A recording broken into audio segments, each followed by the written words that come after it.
5 गुरु लिखे। पहला गुरु कौन है? माता पिता। दूसरे गुरु कौन है? सूर्य। तीसरा गौ माता। चौथा अतिथि यानी अभ्यागत आगंतुक। पांचवा अन्न, अनादर न हो उसका, उतना ही आदर होना चाहिए। एक जगह लिखा है अनादर न हो अन्न का। अन्नाद विष्णु अतिथि देवो भव। गौ माता में संपूर्ण देवताओं का वास है। सूर्य को प्रणाम होना चाहिए, माता पिता को, तब संत अनुकूल होंगे, तब संत प्रसन्न होंगे। भगत तात अनुपम सुख मूला, मिलही जो संत होय अनुकूला। ये संत अनुकूल कब होगा? जब आप माता पिता यानी परंपरा का आदर करोगे।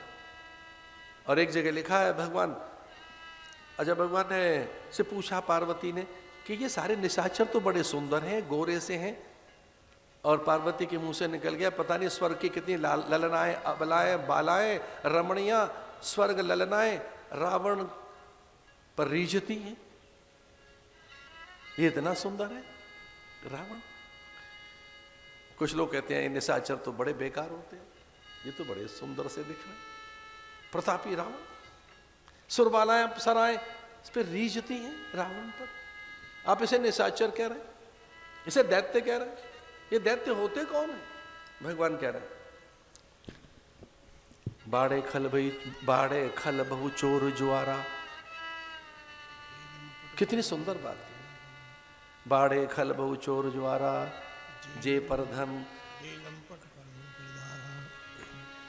जे लंपट पर धन परदारा। माँ नहीं मात पिता नहीं देवा, साधुन सन करवा वही सेवा। अब क्या कहते हैं भगवान शंकर? जिनके ये आचरण भवानी, ते जानो निश्चर सम प्राणी। निशाचर वो है कौन? बाड़े खल बहु चोर ज्वारा, जे लंपट पर धन परदारा। माने मात पिता नहीं देवा, साधुन सन करवावई सेवा। जिनके ये आचरण भवानी, ते जानो निश्चर सम प्राणी। इसमें माता पिता को पकड़िए, उनका नादर न हो। जो हाड़ मांस के से लगते तो हैं, पर उनमें देवता रहते हैं, उनमें तीर्थ रहते हैं।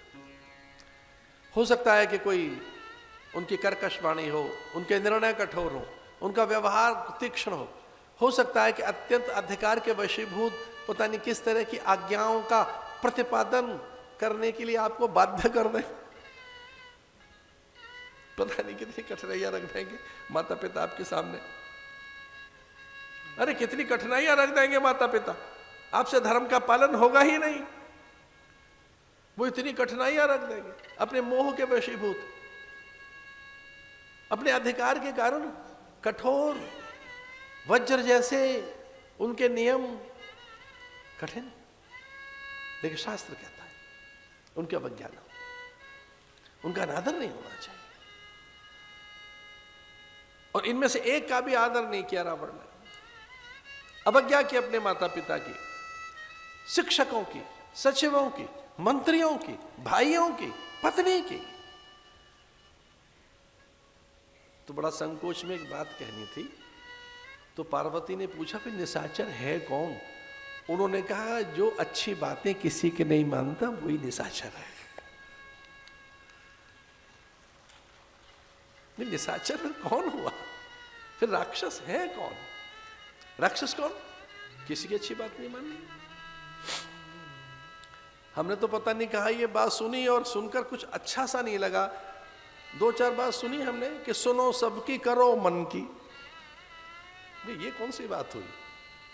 आपका मन इतना अच्छा थोड़ी हो सकता है कि आपको सारी बातें आती कहाँ? ये बात हमने सुनी कहीं कि सुनो तो सबकी करो मन की।